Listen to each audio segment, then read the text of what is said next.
Watch, that's gone. What happens when you try and see your name and it's gone? Try and say it. This is gone. Andy. No!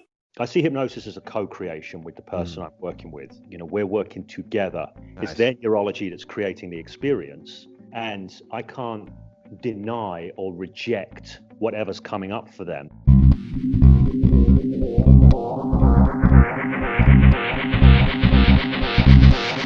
Hey, how's it going? This is James Tripp with a video for Hypnosis Without Trance, and going out on James Tripp Chaos Wave, which is likely where you're watching this. So yesterday I was interviewed by Jason Linett for his Work Smart podcast, and in the conversation we explore many threads, many aspects of hypnosis, but there's one thread that I particularly wanted to draw out and share with you here today because it relates to the last video that I put up on Chaos Wave, which was me doing a name amnesia with someone. Now in the comments section there, the question came up, it's almost inevitable that it would. What happens if it goes wrong? What happens if you say, try and see your name and they just say their name? What happens? Well, it does happen. It's worth being aware of, but it isn't necessarily a problem. It's certainly not the problem that a lot of people think that it is. One of the things that marks out the Hypnosis Without Trance approach is it's a facilitation-based approach. This means we work with interaction. We are working co-creatively with the hypnotee, the hypnotic subject, if you like. And it means that whatever comes up from them is taken as okay. It's accepted. It is something for us to work with and create with. There are no deal breakers. There are no moments where it's blown. There's always some way you can move, some way you can maneuver. And that's the principle that I'm exploring here with Jason. Now, an interesting aspect of this is I am recounting an occasion in this conversation. You'll see me recount it of an event that I actually have on video. You've seen a little bit of that up at the front of the video. I'm going to put the whole thing on the end after the conversation with Jason. You get to compare there how accurate my memory is of the event. You know, memory is an interesting thing, particularly for us hypnotists, the reconstructive nature of memory. Did I remember when I was recounting it to Jason exactly how it went? I don't know. You check out at the end, you see what you make of that. And before that, let's get into the conversation with Jason. I see hypnosis as a co-creation with the person I'm working with. You know, we're working together. Nice. It's their neurology that's creating the experience. And I can't deny or reject whatever's coming up for them. That has to be accepted and utilized and led in a useful direction. So a lot of that for me, the way I think about hypnosis probably comes from my martial arts background to a great degree. Yeah, I love that concept of co-creation. Is there a story of, let's say, working with a client where that really can be solidified in terms of describing how that process played out? Yeah, there are actually. I was just, because I'm doing a lot of editing at the moment of old video footage, and there's a piece, I've got it up on YouTube. The thing is about YouTube is stuff gets lost on there. It totally get buried. I've got like, I don't know, 300 videos, 350 videos on there. But there's a piece from probably about 6-7 years ago of me doing a name amnesia with somebody. And I'm running a sequence because in my approach to hypnosis, I'm known as the Hypnosis Without Trance guy. And what that means is I generally don't bother with trance inductions. So just go straight in with some simple phenomenon, usually an idiomotor phenomenon of some kind, and then ladder it up to progressively more challenging stuff. For example, amnesias or hallucinations, this kind of thing. So I'm working with this guy and he's responding beautifully to, I think I set it up with a foot stick to start with, and he responds absolutely beautifully. He's really in there, his foot's solidly stuck.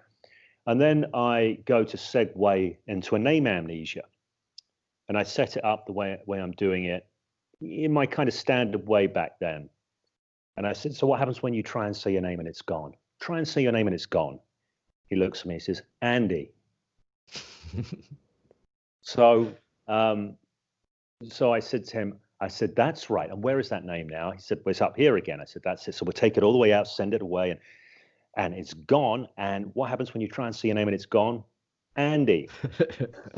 So I went for about 3 takes with this, and the name amnesia wasn't going at all.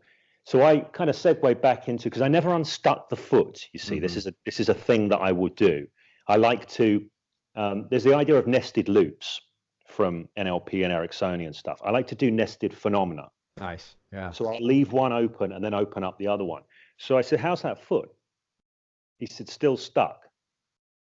I said, and the foot's still stuck. As the foot sticks and the name's gone, try and say that name, Andy. Right. So it's just not happening. And I unstuck the foot and I said, thank you very much. And I said, I'm just curious, what was it like when the foot was stuck? And he said it was really powerful, really profound. And he said these words, cerebrally tactile, Nice. or something like that. And I said, right. And I just asked him all his words to describe the footstick. I said, so if your name were to disappear now in a cerebrally tactile way, and I just fed back in, I've got this on video, all the kind of language he's used around the footstick. I said, so what happens when you try and say that name and it's gone now in a cerebrally tactile way? And he's gone straight out. So one of the things that I often do is I will explicitly ask for feedback. What's happening for you? If something's not going in the direction that I want first time, I will get feedback from people, and I will use what they offer in terms of feedback to create what you might call custom suggestions or this sort of thing. And generally speaking, that works very well. And I think a lot of people, one of the things I advocate is that people do this. A lot of the time people learn a recipe and they follow the recipe and it doesn't work and they go, or they get the phenomenon, and because they've got it, now the intention is how quickly can I get out of it in case it doesn't continue to work. But to engage in that dialogue, you're actually driving them deeper into that phenomenon by getting their representations as to what that feels like. Right. And if somebody is experiencing it, I'll say, so what's happening now? Because I like to hear, and when they give me the language of what's happening, I feed it right back in with some intensifiers. So I like to use phrases like, I'm becoming even more fully absorbed in this experience of, and feed their language back in, just to kind of take them more in. So I've got this, one of the things, because I don't tend to work with trance induction, people are often in an interactive state. They're not sort of zonked out so much. So I keep the interaction going the whole time through. And that gives me a rich seam of material coming back from them that I can utilize to take them more fully into richer experiences. I mean, even my simple rule is, if in doubt, I elicit the experience they're having right now, regardless of what it is, and I will take them more deeply into it, whatever it is. So even if someone's got an experience of, well, you know, it feels like my hand is lifting, but then I wonder if I'm lifting it. For example, if somebody said that, I'd say, so notice wondering if you could lift it. Nice. And whereabouts is wondering when you're wondering if you can lift it? And I usually will gesture up to their head because I know like it's going to be somewhere in their head, and they'll go, well, up here. And I'll say, so it's up. And wondering and noticing, wondering now more fully. And I just take people like wherever they're going, let's go into it even more. And that often creates the opportunity to kind of segue out into something else again. Yeah, which the beautiful ability to loop those moments and just continuously, I love that, to feedback what they're experiencing. The style of approach, this hypnosis without trance, where did that originally come from? Hey, just watch that's gone. What happens when you try and see your name and it's gone?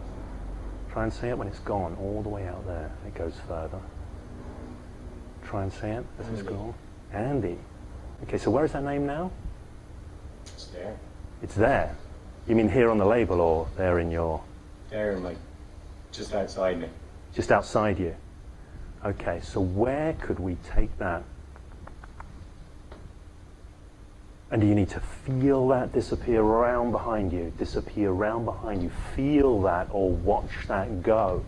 And when that's gone, and it's just bang, boom, boom, gone. Try and see your name and it's gone. Try. Andy. Gone, wow. Try and see your name? Andy. Okay, just like go for a second take on that. How's that foot now? Still stuck? Still stuck. Still stuck.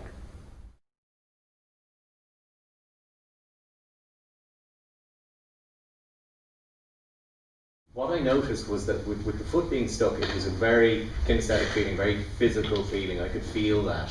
And then with regards to the name, I wasn't able to cerebrally lose my name like that. But when the rigidity, I could feel that rigidity literally setting, going right up through my legs, right up through, could feel it, you know, freezing my you know, like turning to stone all my muscles, all my tissue.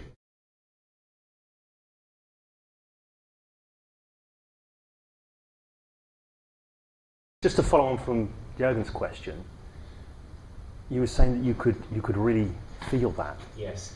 So when you could feel that, what was that like to really feel that? It was a very vivid experience. Yeah. It was very tactile. You know? Tactile. Yeah. Okay. Yeah. So if you were to feel yourself in a very tactile way, cerebrally losing your name now, what would that be like to cerebrally lose your name in a very tactile way like that? And have it gone. So try and say your name and you lose it in a cerebrally tactile way. What happens when you try and say it and you lose it in a cerebrally tactile way? So try and say it when you lose it and lose it in a cerebrally tactile way.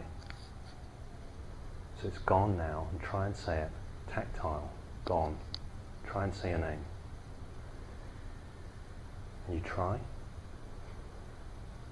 Try, it just goes and it's gone. Try and say that. And then just bam. Can you say your name now? Andy. Okay, so what was that like? That was a real trip. Okay. So that was a real trip. It was a very, that was kinesthetic. That was removing, that was my name actually. Because I'm a nuts and bolts guy as well, putting it into you know, physically putting it somewhere, removing it, putting it into a cerebral envelope, putting it into a train track and booming it off over there somewhere. And that made it very difficult to link to it at a cerebral level.